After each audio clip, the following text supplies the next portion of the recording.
Hey everybody, this is Jose here. We're about to start the session. We've got 20 seconds to go. This is a sound check. Please go ahead and type a quick hello in the chat box just to confirm you hear my voice, and that way we'll be ready to start.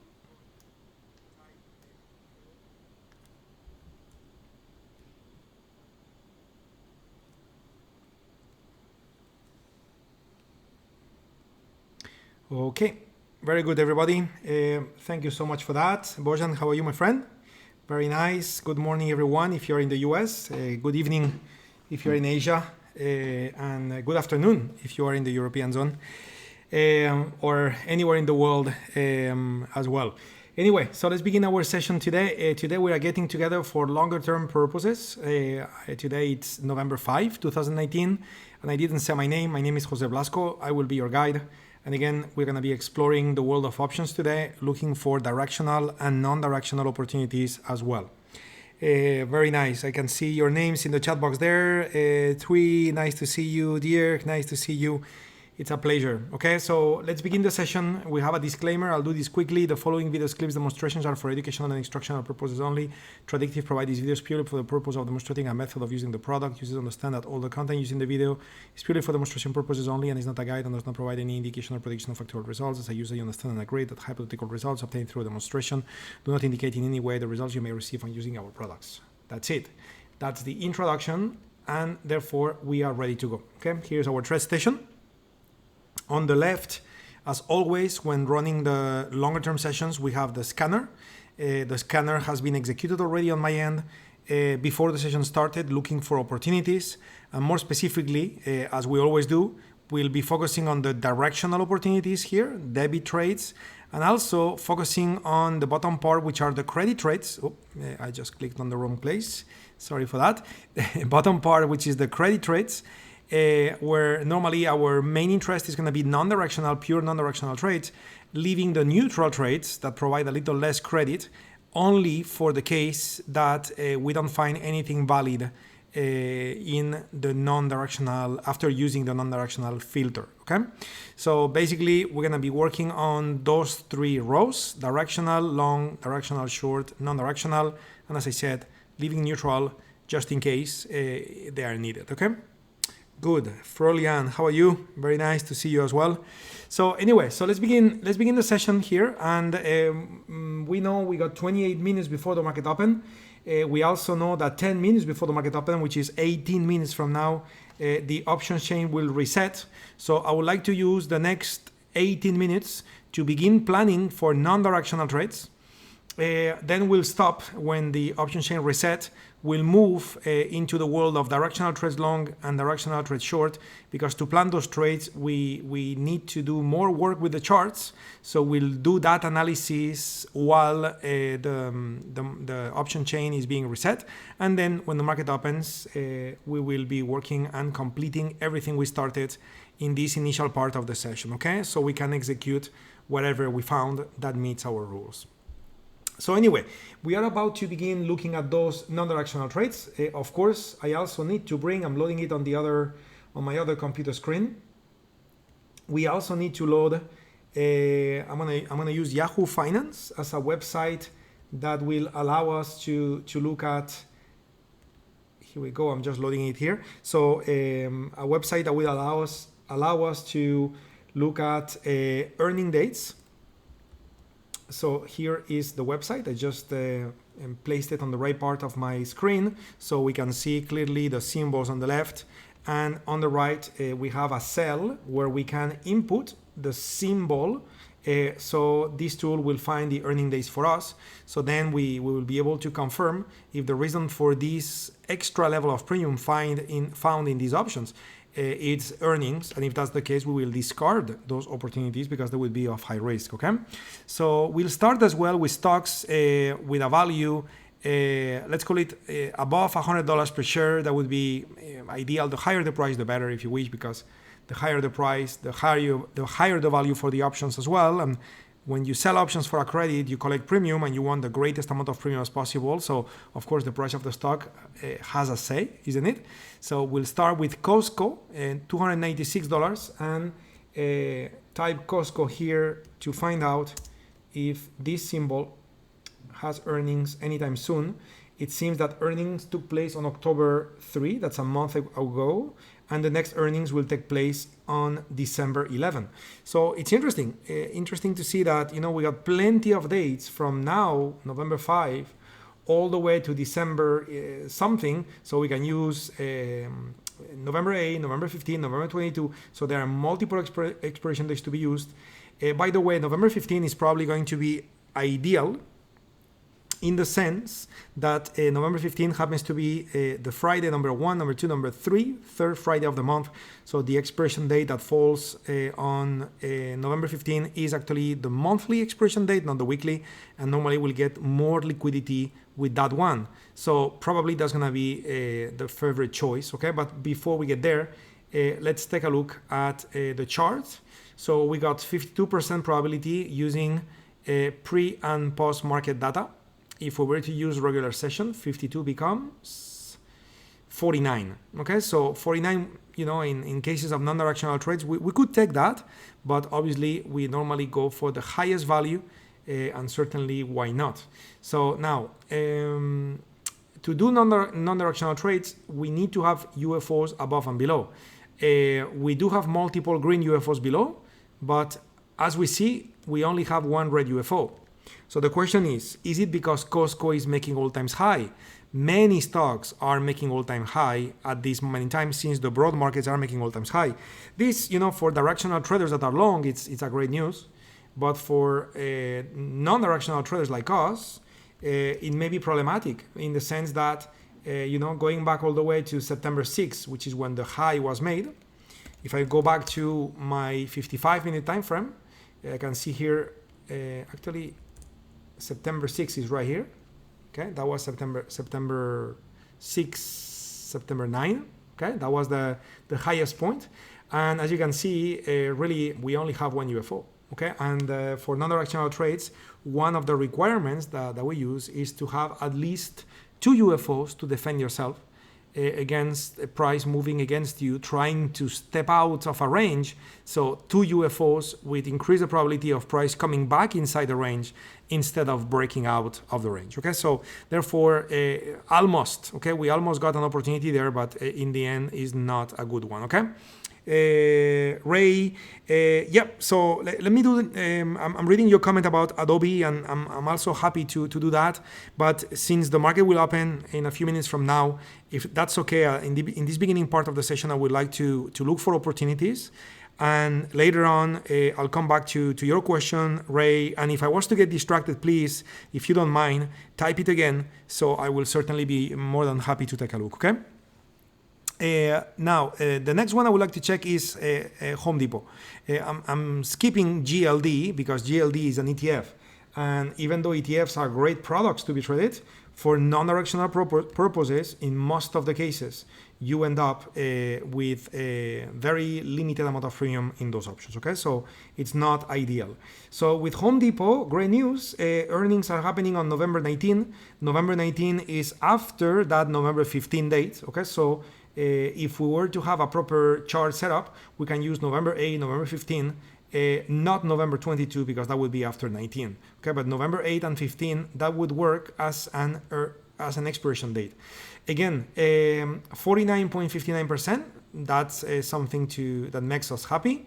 If we look at regular session, 49 becomes 53, that makes us even happier. So that's nice. But again, problem, we only have one UFO.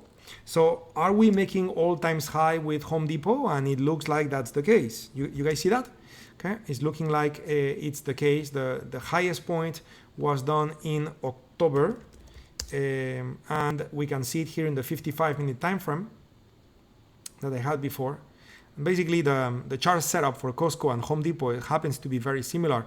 Fortunately, if we were to have another red UFO, then that would qualify as a valid opportunity. By the way, watch it.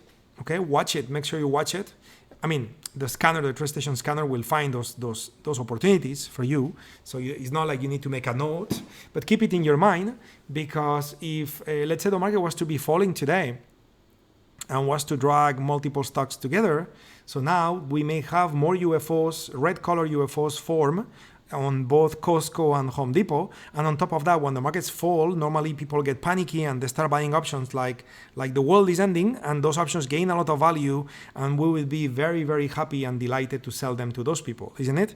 So watch it, because the fact that we don't have an opportunity now doesn't mean we may not have it later in the day, or let's say tomorrow. Okay. So those are stocks to be kept in mind. I'm just having a little bit of an issue here with the data being loaded on the chart. I don't know why. Maybe something got stuck. Yes, it seems I got a download here that got stuck. So I'm just going to kill it. Okay, so I'm just going to kill it. Go back to daily. Go back to 55. And this should do. Very good. So we have the red UFO here. As I said, but it's only one. Okay, so that's what we concluded after analyzing the chart. Okay, so next one, IYR, that's an ETF as well, so we're gonna skip it. LQD, that's another ETF. Okay, then $71, $61, $62. So then I will move into Walmart. Walmart is a stock that normally is quite calm and does not provide the greatest level of premiums in the world at all. But again, since we don't have many more stocks that are $100 a share or more, we'll take a look. Okay, and notice how earnings on Walmart happen on the 14th. So then the only expiration date we could use for this trade would be the expiration date. I just clicked in the wrong place, sorry for that. Would be the expiration date on the 8th. Okay, so that makes it tricky, in the sense that very little time to expiration and a very quiet stock. I would be kind of shocked if we were to have enough premium to justify this trade.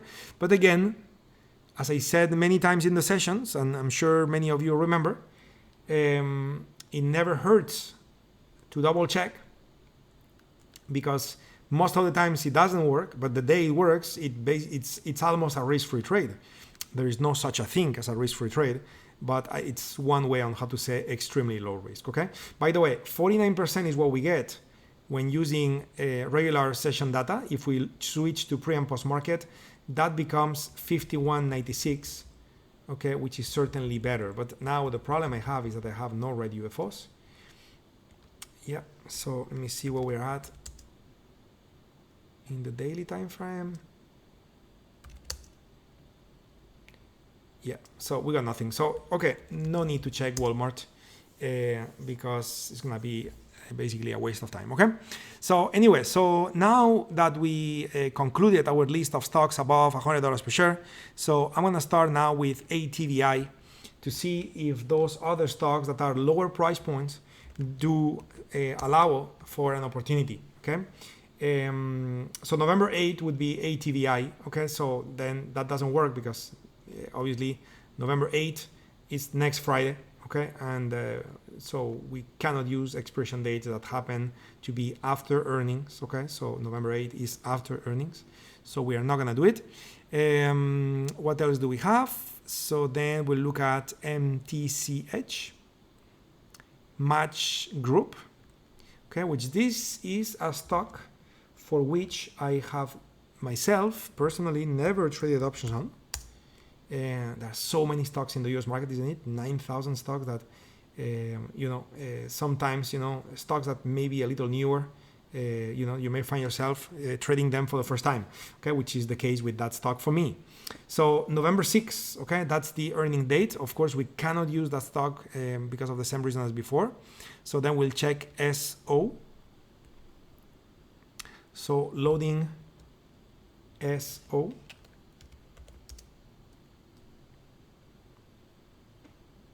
Okay, loading SO, and with SO we are talking about November 18.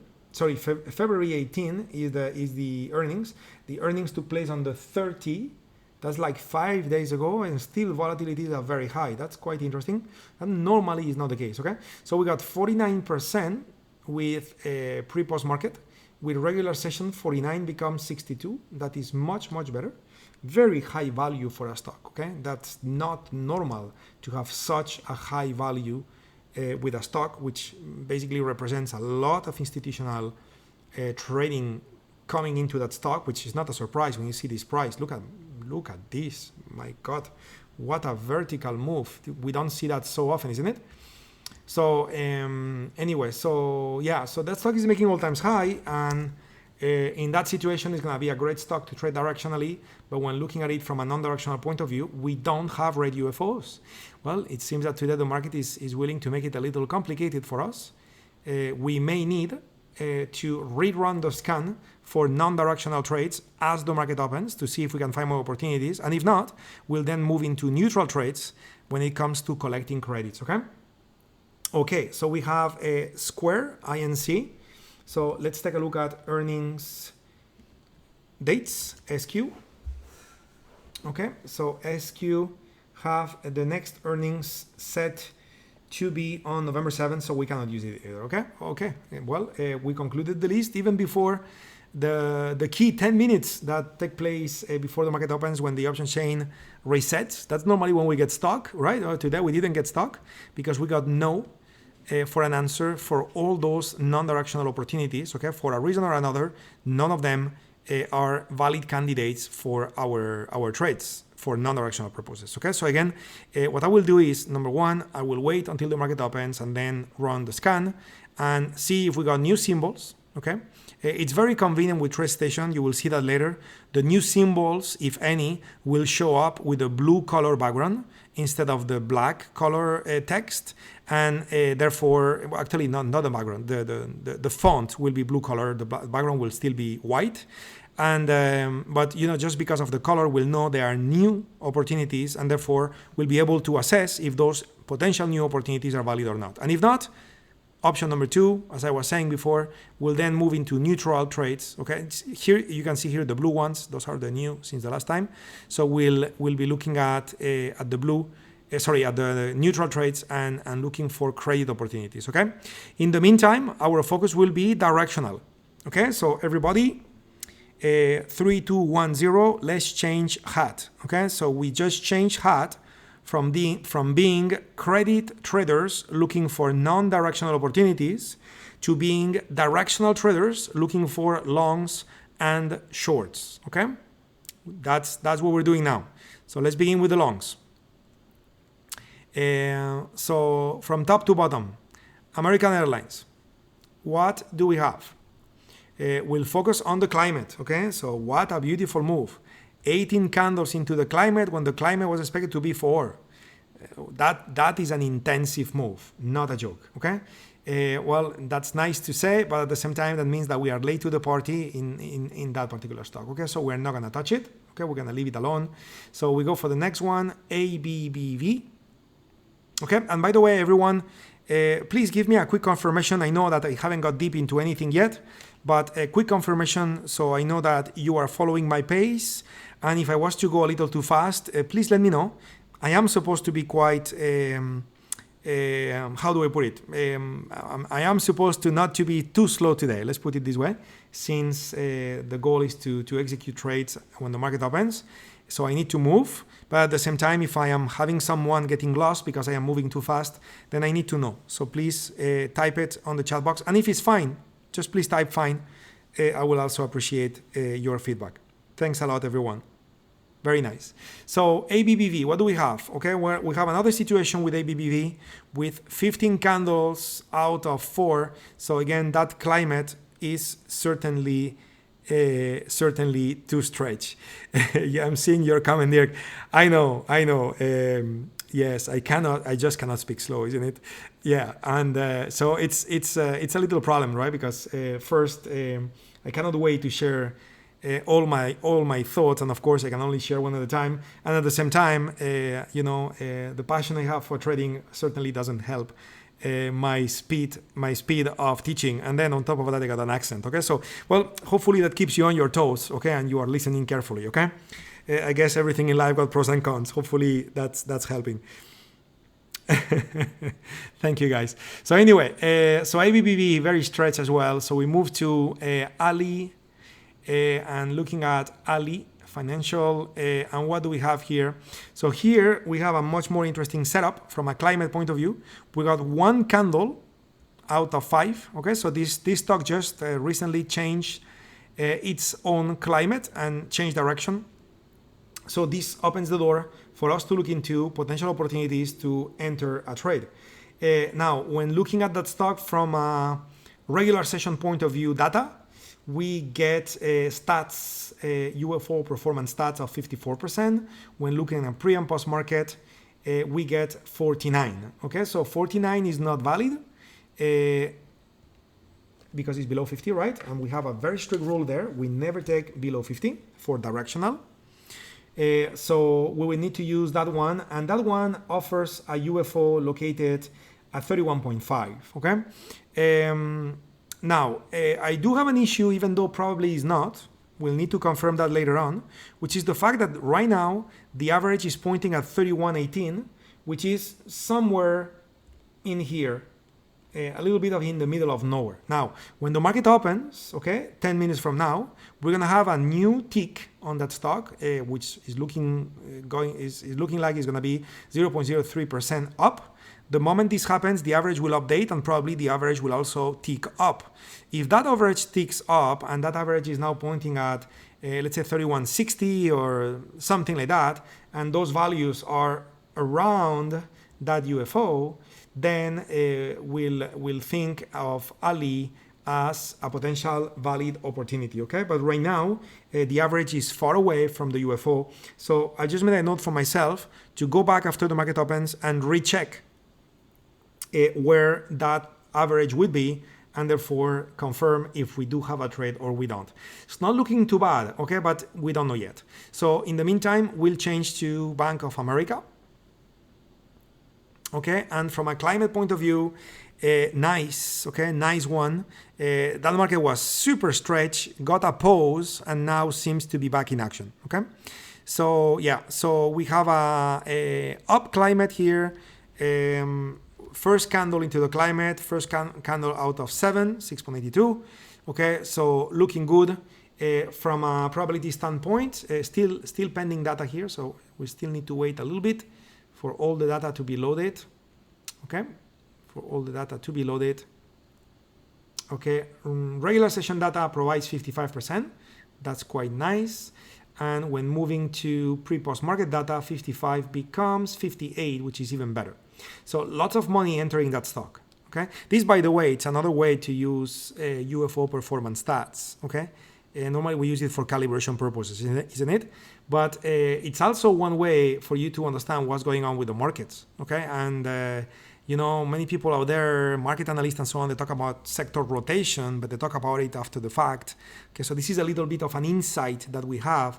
We can see how lots of money is being placed into financials when you see those very high probabilities on relevant stocks that belong to those sectors, showing that, you know, the intention of filling those on-field orders is humongous. Those on-field orders never get canceled, and that's has a lot to do with money rotating from one sector to another. Okay, good. Just a little tip there, out of curiosity. Okay, so what do we have? 31.59. That is the value of the average.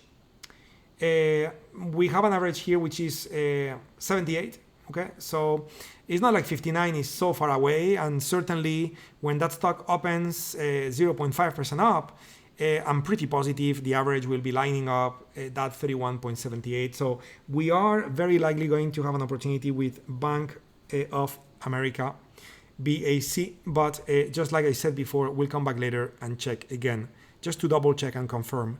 Since we have a long list of stocks, okay, it's okay to be picky. I mean, it's always good to be picky, but certainly if you have a lot of stocks to choose from, it's even better to be picky, right? So 16, it's the amount of candles into this climate out of 6. So certainly we'll pass on BHC, DuPont. So what do we have with DuPont? Loading the climate, looking good. 1 candle out of 4. So that's good. That's okay. That's a good time for us to enter. We just need to wait for that pending data to load so we can assess if those on-field orders are helping us. Well, those on-field orders are not helping us properly in using pre and post market data. You can certainly see how those orders get canceled with less than 50%. And even if we move to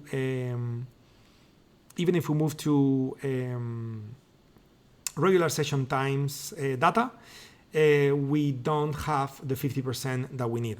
Therefore, we will pass on DuPont. DAI, that's the Dow Jones ETF, which certainly is a valid candidate for you to go for.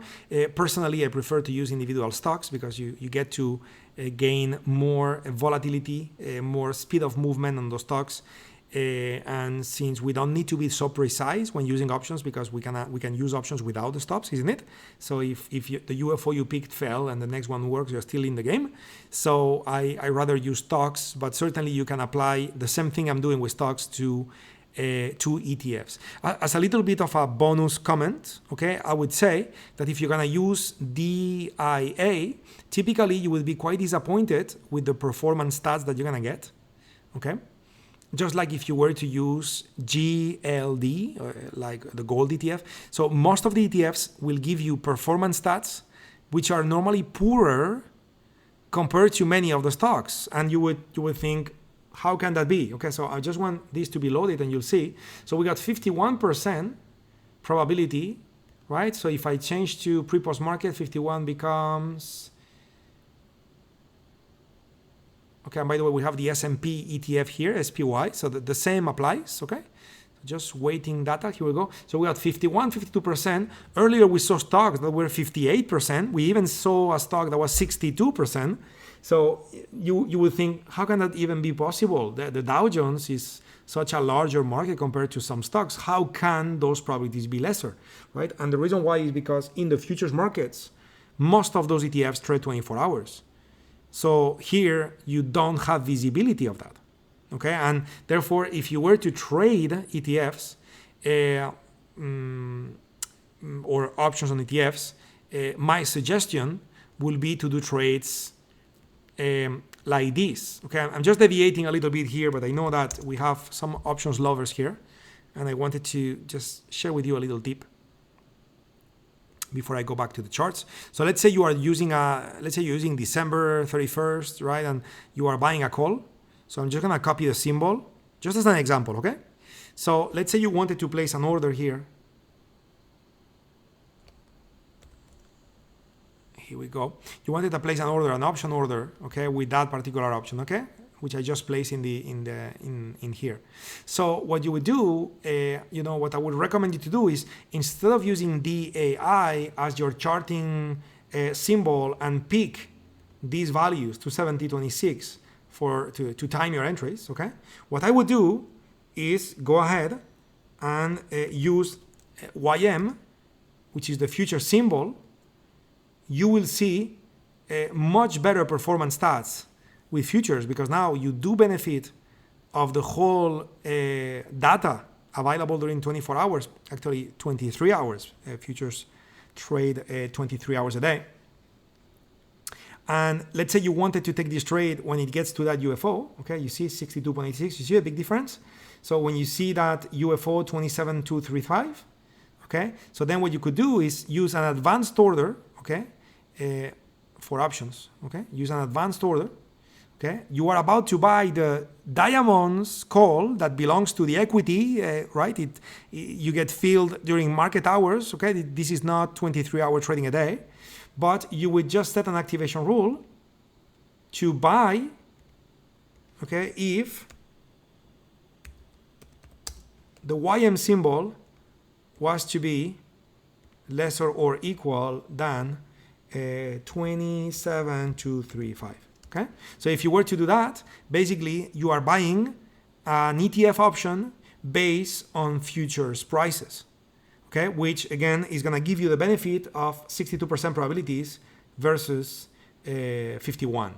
Okay, so just a little tip, which beyond a tip is actually the way to do it. Okay, but anyway, I'm not going to do it because I'm going to be focusing on the stocks based on what I said before, just for you to know, in case you are an ETF trader or you like to do that, or you use any other methodology with ETFs, okay? Because some of you may be running a portfolio for long-term investment with ETFs and stuff like that, and all your decisions are based on the ETF chart, okay? So just switch from that and use futures charts and you'll do much better.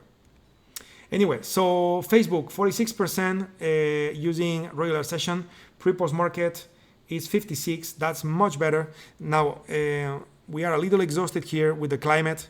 Again, we're gonna enter in almost the forbidden territory with a new candle that is about to start in just a few seconds right now. Okay, so we got candle number 9 as the market just opened, and therefore it's not ideal to use Facebook any longer. Okay, we are a little late to the party now.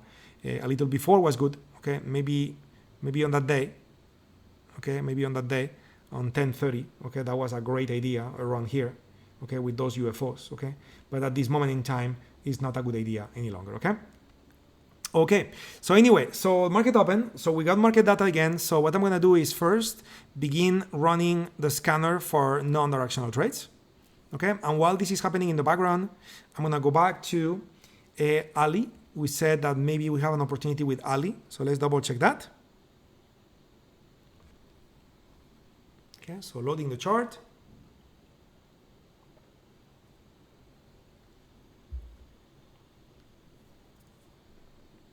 Okay, so we don't have an opportunity with Ali because if I'm not mistaken, the UFO was around 3150 or something like that. Yes, and the average is still only 3135. So Ali is not a good candidate. What about Bank of America?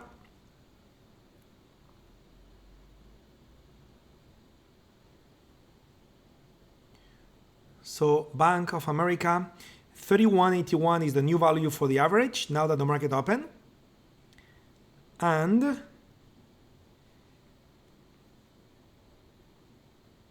come on, TradeStation. Okay, here we go. So we got 55% with regular session, and we have 57% using pre-post market. So 31.78, beautiful, beautiful, beautiful, beautiful, lining up very nice with 31.8, isn't it? Very, very nice. Situation where those two values are lining up. Okay, so what do? We go for the whole trade. Step 1, check the climate. We already said 2 candles out of 7, it's valid. Step 2, check the target. To check the target, enable AutoUFOs in the common time frame daily, okay, and find out where the target should be. So we have a UFO right here. Price is already in that UFO, meaning that is not going to be our target because we already reached that one. So on-field orders are being filled as we speak at that red level, and therefore a price is more likely to go through than stay there. By the way, in an up market, when the climate is up, sell on-field orders are likely to be cancelled and buy on-field orders are likely to be added, isn't it? So in other words, we are not going to use that as a target. Okay, so let me check monthly time frame to see if we are making all-time high with Bank of America. I don't think so. No way. Yeah, we are not, but the last time price was there was 2008. Okay, September 2008.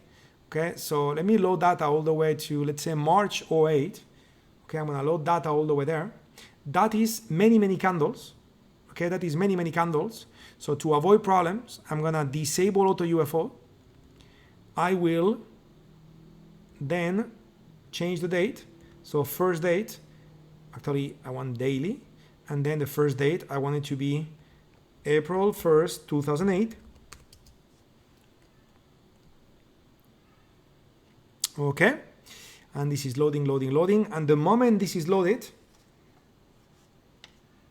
I will disconnect TradeStation from the network.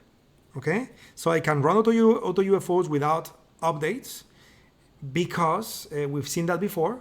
TradeStation has to compute a lot of data to return the location of those UFOs.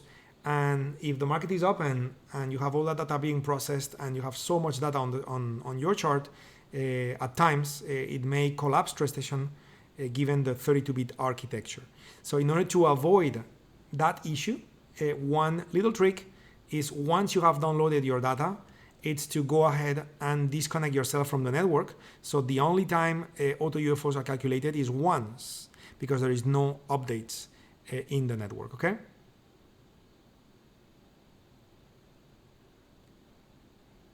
Okay, so I'm curious to see, download scheduler. Okay, Not sure why it's taking so long. Well, I believe, yes, I know why it's taking so long, because we have the scanner running in the background too. Yeah, that's what it is. Okay, so, okay. Oh, I know why. Because I never disabled auto climate as well. So there's a lot of work being done in the background now. I disabled AutoUFOs, but I didn't disable auto climate. I should have disabled both to alleviate this download process. So that is my bad, actually. Yeah, so we're gonna have to be just a little patient here until this is loaded, guys. Sorry for that. I'll keep you waiting just for a little more, okay? So anyway, in the meantime, how is it going so far, everyone? And I'm not only talking about today's session, which of course I'm very interested in that. I'm talking about your trading life in general. How is it going? Are you guys finding the time to put some practice in? Are you guys catching up on sessions on YouTube? Are your results becoming what you want it to be? What are the areas where you may be feeling that you are mastering it? Where are the areas where you feel you may need more support from us? Please share with me. I would love to know all of these, okay? So here is the whole chart for Bank of America. So I am activating AutoUFOs now. By the way, I didn't disconnect myself from the network, so let's do that. Okay.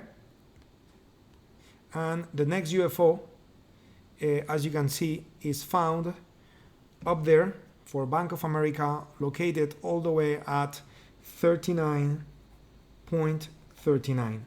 So we are talking about a fantastic move right there, ready to be executed. Okay, so that is a nice one. Okay, that is a nice one. Let me get everything back to normal here on the chart. My chart looks absolutely ugly at this moment in time with so much crawling and everything. But anyway, okay, so we have it here. Let me go back to the right style, which is dot on the close. So we go back to what you're familiar to see. Here we go. So we got everything, okay? So anyway, so in the end, I did it without disconnecting from the network. I believe I didn't disconnect, right? So working online. Oh yes, I did disconnect. Okay, reconnecting. Here we go. So anyway, it took a little longer than what I wanted, but long story short, Bank of America is a good candidate for a long. We found the target using a very old UFO back all the way in, let's call it April 2008. The value for that target would be 39.39. Okay, that's what we know. Okay, so the trade, okay, would be a trade where, just using a little bit of scaling here to make it visual. So 39.39, it's all the way there, up there. Okay, somewhere in here. 39.39, somewhere up there. Okay, current price is there. Now, it's not time to take the trade yet. We want price to come to this UFO. And whenever price comes to 31.78, this would be the time for us to buy a call and let this move happen. Okay, and collect a profit if we get there. Okay. In the meantime, of course, apply trade management techniques and all of it, okay? Let me take a look at your comments here. Bojan, short-term trading is smooth. Selling options is still fuzzy. Got it? Lisa, I need more help on longer-term wealth trades and understanding how to leverage the new auto climate for those trades. Lisa, would you mind to define longer-term wealth trades for you? Because obviously I think I get you, but at the same time, it's easy for me to misunderstand since that term could be used in different ways. So could you please define a little better what you're talking about? Are you talking about a long-term portfolio, running trades for a year, running trades for a month? Are you talking about a retirement account? Are you talking about a large sum of money? Or are you talking about, lacking time and just put some money there and let grow it slowly? Define that for me a little better, so that way I can provide support in a better, more concrete manner. Thanks so much. So anyway, Anyway, so we are planning this trade, okay? And when planning trades, of course, the next step is to calculate the time to target. So 39.39, we say is going to be our target. The entry will be 31.78.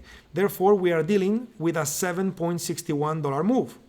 Now, when looking at the ATR, which is the speed at which that stock is moving, the current value for the ATR on that stock is, let me do some scaling here. So we'll do some subgraph margins. So yeah, so this is seen. Interesting, it's not seen. Okay, now, so 0.5207. So this is the value for the ATR. And given the fact that the move is 7.61, so if I divide that by 0.5207, this tells me that it's going to take 14. Okay, now 14 what? 14 weeks, because we assume that we'll get a net 1 daily ATR every 5 days of trading. So this times 7 tells us that we need around 102 days to get to that location. And that means that when it comes to expiration dates to be used, okay, I'm going to load Bank of America, we will want to use an expiration date where ideally that expiration date would be at least 102 days, and that is February. But having said all of this, we also need to be respectful of the earning date, because if you were to get into this trade with Bank of America, and let's say the stock starts moving your way and moving your way and moving your way and everything is great, but then, okay, then when you are about to get to target, let's say earnings are reported and let's say they happen to be bad or the interpretation happens to be very negative, and then the stock was to drop 10% against you, so next thing you know, you just gave up all the profits made just because you got the earnings explode in front of you while you were still in the trade. So time to target, it's obviously something that we shoot for, but if the earning dates happens to happen before, like it's this time is the case, January 15, then we would use January 15 instead, which is going to be January 17, okay, 73 days. And the rule is, if we were to get to January 15, actually January 14, the day before, if we were to get to January 14 and we haven't reached the target, then whatever price is, you would still want to exit the trade, close it, and forget about it. Okay, so that would be the plan. Okay, therefore, January 17 expiration date is the chosen one, and we're gonna plan this trade by right-clicking to analyze and buy a vertical. When looking at this, I'm gonna input two values, which is 39.39, which is my target, and 31.78, which is my entry. Okay, so I got these two values, my entry and my target. Don't care about the stop because we will not use stops. Why do we don't use stops? Well, it's not because we're crazy people. Actually, we have the risk very well determined and controlled. Okay, we will see the risk of the trade in this sell in just a little bit of time. The moment I have adjusted the strikes, you know, if 55.97 was to be your risk, that means that the most you can lose is 55.97, no matter what. Is that making sense? So even if you were not to use stops, the most you can lose is that value. Okay, so we will have the risk under control even if we don't use stops, which is very useful and convenient with stocks, because as you have heard me say millions of times, stocks are fragile. And that means that stocks are greatly impacted by external factors such as the sectors, competition stocks, the broad markets, etc. And it's actually happening from time to time that a stock will go through a UFO just to turn around and then go your way. And if you were to use a stop, then you would suffer being out of the trade when the trade actually could be profitable. Okay, so I'm going to start selling the 40. Okay, because when dealing with options, okay, and by the way, how much we get paid for the 40? We get paid 2 cents. Okay, so we're not going to sell the 40. So I'm going to come back to this in just a second. But just to be clear, in a theory world, what I would want to do here is, number one, sell the 40 call because it's beyond the target. Okay, and then buy a call. Okay, buy a call. So somewhere in between entry and target. This is what I would want to do. Okay, but of course, if the call I'm gonna sell is gonna only pay me 2 cents, so now I'm gonna pay $1 commission to get paid 2 cents. So what's the point? Okay, plus I'm capping my profits. Let's say something magic was to happen to Bank of America, and that stock was to rally like crazy, way more than expected. Well, a naked call will provide a much greater profit for me, thanks to not having sold the 40 call.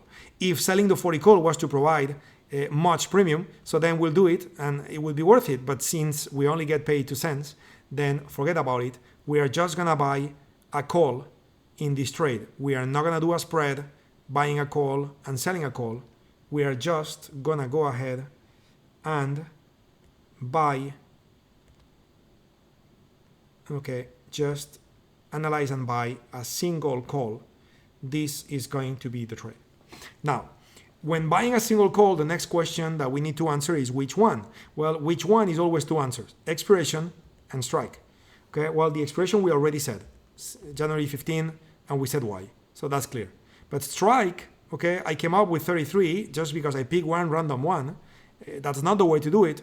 We need to make sure that our delta it's around 30, the nearest we can. So what if I use 34? 34 is 25. What if I use 33? 33 is 37. So, you know, it's a tough one. Which one is the closest one? Well, really, 34 is closer to 30. Okay, it's 5 delta difference instead of 7 delta difference. So we'll go for a 34 strike. Okay, the 34 strike is no need to check, but I'll do it out of having a good habit. The 34 strike will have positive gamma at entry and also positive gamma at target. So notice the major increment of delta going from 25 all the way to 95 if we were to reach that target. That, my friends, let me tell you, is going to be an amazing trade where the most you can lose is $41. And if you're right on the trade, you're going to make 500 plus, which is, I don't know, like maybe 15 to 1 or something like that.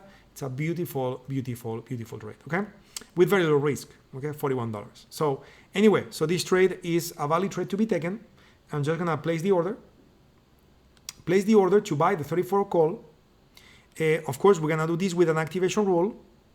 So activation rule based on the price of Bank of America, BAC, where if Bank of America is lesser than or equal to 31.78, okay, then we will go ahead and activate this order that will buy the call at market price, buy one of the January 17, 34 call, but only if Bank of America is equal than or less than 31.78. Okay, so okay, place order, confirmation window. The moment I place the order, I'm gonna click yes. Here we go, and the order is in the system. You can see I got my Bank of America order here waiting to get filled. By the way, I made this order to be good till cancel. I could have certainly changed that order to be day order. So if it doesn't get filled, you can always go back and revisit that trade on the next day. Okay, cool.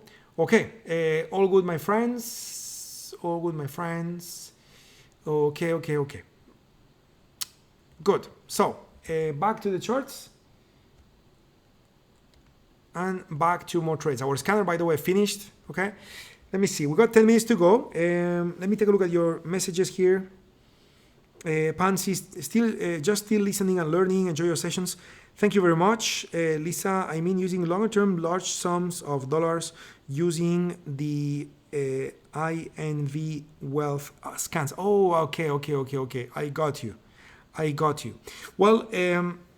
Look, if you recall, Lisa, when we talked about investing, one of the key words I use when we talked about that is that when you are investing, you want to own. Willing to own means that you are putting yourself in a position where you want to own those assets to benefit from things such as dividends. So normally you would want to look at fundamentals and things like that, and that filter does that. Okay, but it does it to a very simple level, and also when you load it, okay, the amount of opportunities there is huge. So if you were to take all those trades, I mean, you would be building a portfolio with good fundamentals, but if the market was to crash like in 2008, you would be loaded on stocks with good fundamentals that are killing you.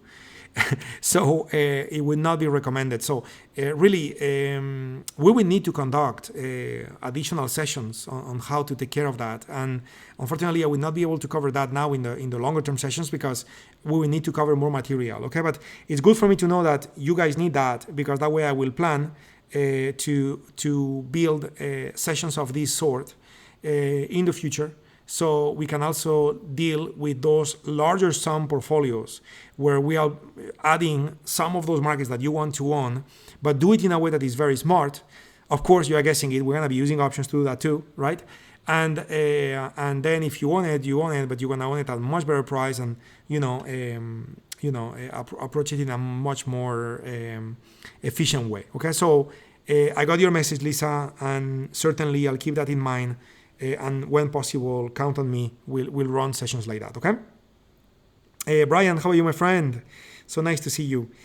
Any suggestions you can give on the Adobe Iron Condor we placed last week? Okay, yes, you guys were talking about the Adobe. It gap up and the call strikes today. Got it, perfect. So let's take a look at Adobe. Okay, I think this probably may be the last thing that we'll do today, okay? Because we did have a fast move that is exceeding what probability would suggest, isn't it? Probability was suggesting for Adobe to remain between the purple lines, but what just happened is that Adobe just went past beyond that. By the way, this trade would be probably planned with a regular session. Yes. So notice how even with those UFOs that we got, they're ready to defend ourselves, and that's it. All this thing went all the way against us, okay? So when that happens, okay, you got two choices. Choice number one, do nothing, okay? And when doing nothing, you are basically accepting that whatever it is that you were going to lose in this trade is then lost, okay? So I was looking at my account here. Yeah, unfortunately I didn't get filled on Adobe here, okay? I mean, here I'm just, never do that, by the way, guys, okay? So here I'm just collecting all the trades that we have planned, and I placed an order in and I got filled. All those trades are here, okay? And I have not exercised any sort of management on those trades, such as moving stops or collecting profits via targets. I have done nothing because I'm just leaving them run altogether in case you were to ask any question about them, so I can come back and look at real-time values and so on. So you should never do that, because if you look at those trades, I think the majority but one, or maybe even all of them, they are all trades that profit from market moving up. They are all longs. So my portfolio is totally exposed to one direction, which is not the way to do it, as you know very well, okay? I wish I had the Adobe trade running here, okay? I don't, because I believe I was placing an order to get filled at some price. I think it was 45 cents maybe. I'm just speaking out of memory, and I guess I never got filled, but probably you guys did. And that's why right now we are in that situation. So let's do this. Let's try. Let's talk about what to do with this trade. But for that, I would like to know how much you got when you executed that trade, so I can input that value here and emulate that situation. I think it was 45 or 40 or something like that, or 39. But I'm not fully sure. Do you guys remember how much you got paid on this Iron Condor, so I can just input that value here?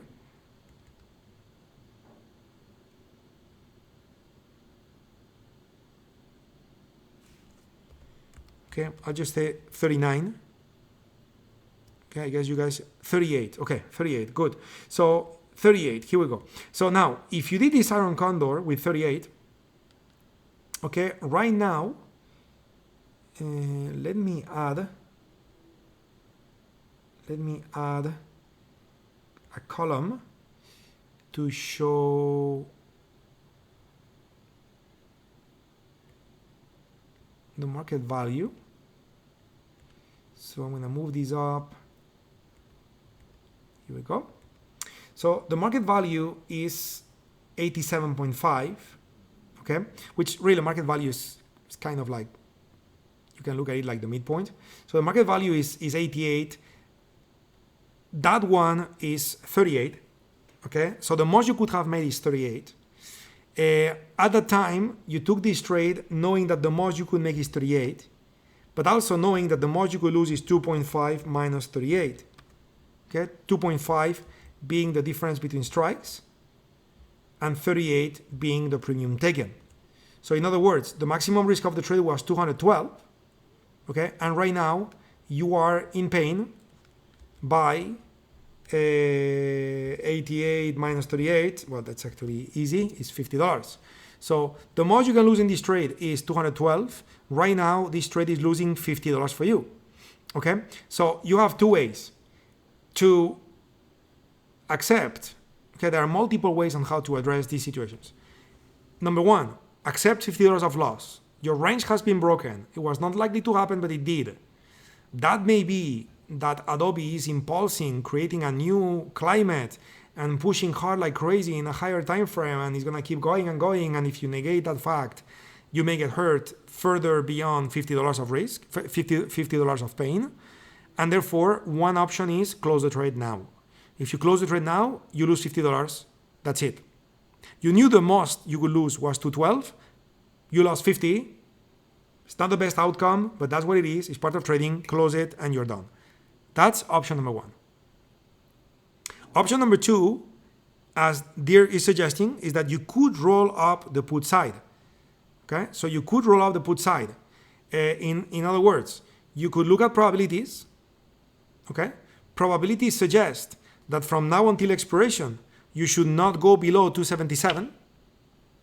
Okay, so when looking at this, 277 is somewhere here. Okay, somewhere here. So now we always want at least two UFOs to defend ourselves, right? So two UFOs to defend ourselves is this one.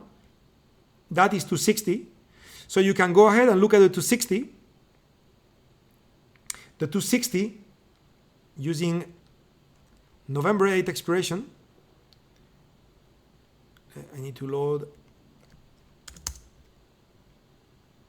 260. So the 260 pays you 15. Okay, so it's not worth it to sell because we don't sell anything for less than 25. Is that making sense? So then it's not worth it to sell. But again, if just to answer the question in a more complete manner, because we cannot do that. But let's say that the 260 was to pay you more than 15 cents, was to pay you 25 cents or more. So then you can sell the 260 put, okay? And then below you can buy the same distance, which is 257.5, okay? And after you do that, okay, this will pay you, whatever. Let's say this one, the 260 pays you 25 and the 257 costs you 5. So you would just collect $20. Okay, so you would have collected $20 of credit by doing that. And then what do? Then you would turn around and the 250 and the 247, you would close those two, which those two would be closed basically for zero. So whatever premium you collected became zero. So you have a full profit on the puts. And now you just sold the 260 and the 257.5, which is going to give you additional $20, which additional $20 is kind of like, instead of you got paid 38, it's like you got paid 58. And therefore, now instead of being in pain by $50, you are being in pain by less. Okay, and so if it keeps going against you, you will lose, but you lose $20 less. And if it goes back into the range, then you are likely to make $20 more. So that's another possibility.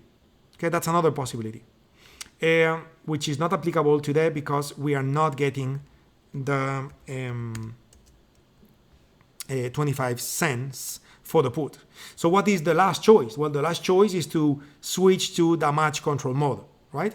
And damage control mode means that what we're gonna do is butterfly the iron condor. And butterfly the iron condor means that where you had a call, okay, you're gonna sell a put. So you're gonna sell the 290 put, okay, and then below you're gonna buy the 287.5 put.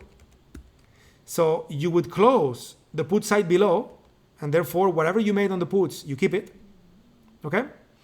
And you would then butterfly it. So by butterflying it, you will collect an additional level of premium, okay? This will create an additional space on the chart. Okay, this will create an additional space on the chart, kind of like another range from here to here, okay?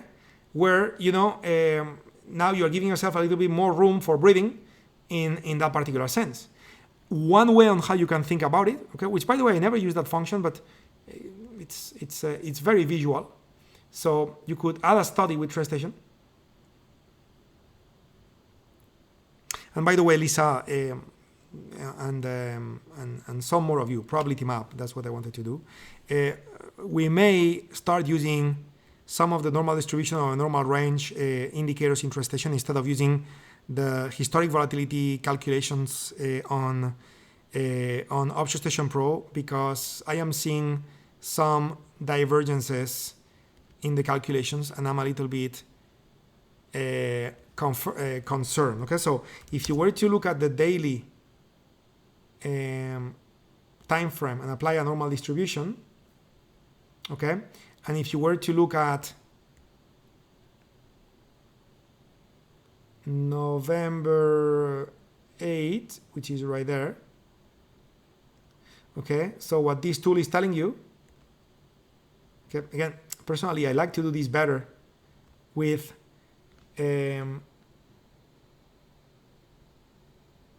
it's using the prior there. What is that?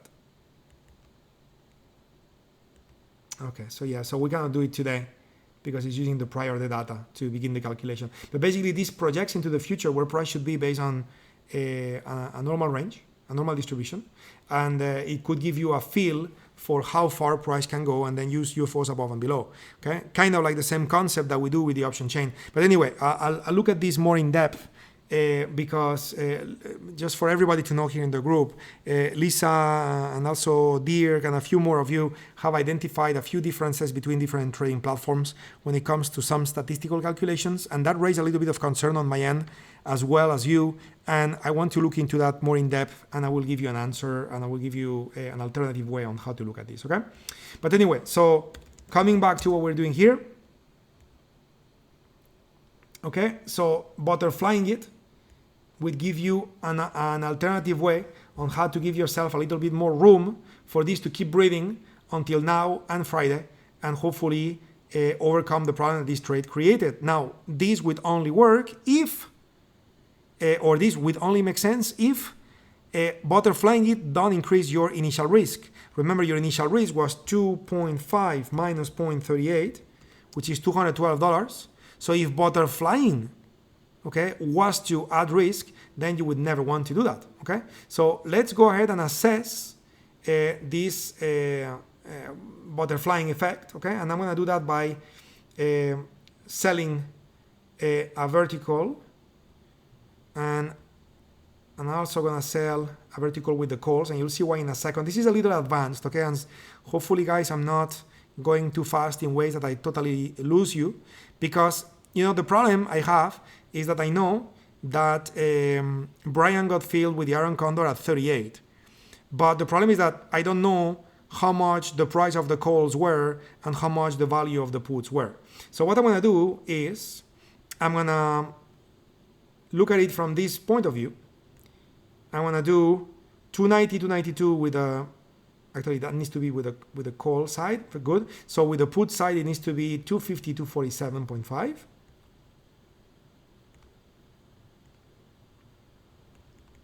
Okay, so you'll see what I'm trying to do here right now. So, okay, so take a look. So, the call side of my iron condor on the top. You see the iron condor on the top? So the call side, 290, 292.5. I have it here. Okay? I have it here. So the current value of the iron condor is 94, while the call side is 92. So in other words, the put side is 2. You guys see that? Okay, the put side is 2. So if I close the put side, okay, if I close the put side, I am giving up, okay, on 2 cents of the $38 credit I collected on the first place. So it's like I never took the put side, and instead of being paid 38, I'm gonna get paid 36. You guys see what I'm trying to do? Okay? So why am I doing that? You'll see. You will see. So keep that in mind. The put side would pay me, okay, the put side would pay me, I just said it. If I close the put side, I am giving up on 2 cents. That's it. That's what I wanted to say. Now, if I butterfly it, for me to butterfly it, I'm going to take the call side, which is 290, 292.5. Okay, what I'm going to do is I'm gonna use the put side to do a spread. Okay, so I'm gonna be selling the 290 and buying the 287.5. Here we go. So if I do that, this trade will pay me $123. So in other words, instead of being paid the original 38 cents, I'm gonna get paid additional 1.25 on top of the original 38 cents. So I will collect a total of $163 in premium, minus the 2 cents that I give up if I close the puts, which is 161. Now, okay, so 161 is the most I will make in this trade. Okay, so that's a good thing to know. 161 is the most I will make in this trade. Having said all of this, let me go back and now right click and analyze and sell an iron butterfly. Okay, and we're gonna do the butterfly using 287.5, 290, and 297.5, which is the strikes we have. Okay, if I go back to here, 292.5, 290, 287.5. This is advanced, okay? So this may be very fast for some of you. You can always go ahead and watch the recording, okay? But this is a very valid question being asked, so I need to provide an answer, okay? So now, if you were to do this butterfly now, you will get paid 220, okay? But remember, you don't do it now. You are doing it in 2 steps, where we just concluded the most you will make is 161. So in other words, okay, I'm gonna come in here and type 161. Okay, even though if I was to do it now, I would get paid 221. Really, if I do the put side only, because what I would do is only the put side, isn't it? So if I only do the put side, and I do selling the 290 put and selling the 287 put, I'm gonna get paid 132. Okay, 132 plus the premium I collected in the first place. Okay, it's gonna be not equivalent to 222, which is if I was to do the whole thing today, since I did it in 2 steps. Really, the total premium collected would be 161. Okay, so 161 is the total amount of money I will make. That is nice. Okay, that is nice. It's more than before, so that's nice. But the question is, what's my risk? And for you to evaluate your risk, you just place your mouse, here on the top, And what you would be looking for, and make sure iron condor is unchecked, make sure vertical is unchecked, make sure iron butterfly is checked, make sure you have added the real value. So by looking at that, notice how the blue line shows 89, negative 89. What does that mean? That if you were to butterfly your iron condor, not only you would move from maximum profit to be 38 to maximum profit to be 161, but on top of that, you would also move from maximum loss to 12 to maximum loss 89. Okay? So in other words, it's looking like, up to this point, I'm not done yet, but up to this point, it's looking like it's worth it to butterfly your iron condor. Okay? So the final observation for me to conclude if this is a right choice or not would be to now to look at the chart and to get to understand where price is now and where price needs to be for me to end up in a profit. Because even though now I'm risking only 89 in order to make 161, which is way better than before, well, the fact is that for me to profit, the stock would need to be between that point and that point. Okay, and above that, you profit. Okay, but below that or above that, you are losing up to 89. Up to 89. Okay, it's 0.89 times 100, so it's $89 of risk per contract. Okay, it's $89 per contract. Okay, which is 89 cents per share.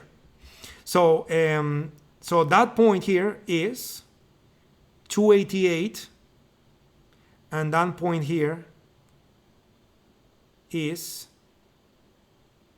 291.5. Okay, so what is that in the chart? 291.5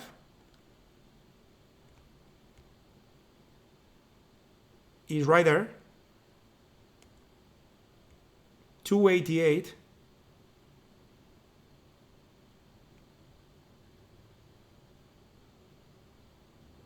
is more or less here.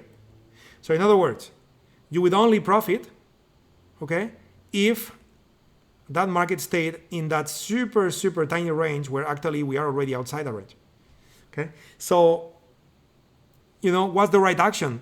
Well, butterflying is not the right action. And why is that?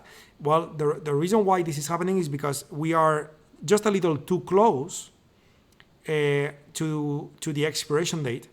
And because we are too close to the expiration date, you know, the put you sell and the put you buy both have a lesser premium than needed. Even though you are doing it basically at the money, you are not getting enough premium, and therefore is not helping you enough. Okay, so yeah, the risk reward parameters look very good, but really the range you will need to end up with to end up in a profit is way too narrow. Okay, so then here you can get more creative and widen the 287 put to be 285. You can start doing fancy things, but now you really make your life very complicated. Okay, so at this point, the recommendation, okay, would be much simpler than that, which is, okay, look, we are wrong on this trade. At this moment in time, this trade is losing for you like $50 instead of 200. So one choice is close it and that's it, done. Or if you want to be more active, just drop to a lower time frame, such as 8 minutes, 5 minutes, something like that. Okay, and watch for any red UFO to form. And if a red UFO forms anywhere in here, okay, and this price keeps doing whatever and comes to the UFO and falls and doing whatever, and then another UFO forms and price is doing whatever and stays below the UFOs, then great. But if price was to go ahead and then break one of those UFOs, then you know that probably the initial reason why it broke the range in the first place, which may be a very strong momentum in some direction, that momentum is coming back. So then close the trade here, and hopefully this happened the day after or something like that. So you collected another day of time decay, and when you close it there, instead of losing $50, you may be losing $26. I don't know. Okay, something like that. You get my point. So then you are trying to minimize the loss, which unfortunately this does imply some watching and some manual action. But you know, I would say it's not so bad. Okay, so that would be the way to approach it. And again, that was a long answer, but and I certainly exceeded the closing time for the session, but I think that was probably interesting for some of you that are open or interested in switching to damage control mode, where sometimes damage control mode works well and sometimes it doesn't. That's why it's damage control, right? So it's like I said sometime in the past, if you are a fan of motorsport, sometimes a racer may have a bad start of the race and switches to damage control mode, but it doesn't mean you're going to end up in a good position. You're just trying to minimize the problem. Okay, so we don't have control. We cannot change what's happening. So we can certainly assess if it's worth it to do or not worth it to do, which in this case it was not worth it to do. Anyway, so everyone, good to see you. Good to have you join me. We'll see you later on. I believe next week. Keep up the good work, everybody. We'll see you around. And any question, shoot us an email, reach@tradewithufos.com, and we'll keep working on all of these, guys. Okay, keep up the good work. I love these questions because that means that you guys are executing the trade. And remember, if you happen to be new, you happen to be still building your skill and therefore your confidence, and you are like a little undecided about some of the trades, a little lacking a little bit of confidence or something. It's okay.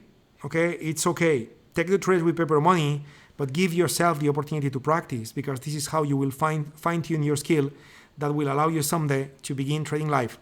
And if you are trading live and you are using new methodologies, my recommendation, use small size at first. Practice it, pick up some skills, some experience, and then go for it, okay? Yes, Lisa, I get it. This, as I said, was quite advanced, okay, and I went a little fast, so it may imply for you guys to watch it again. And if when you watch it you have questions, shoot us an email. Anyway, pleasure. See you soon, everybody. Keep up the good work. Bye-bye, everyone.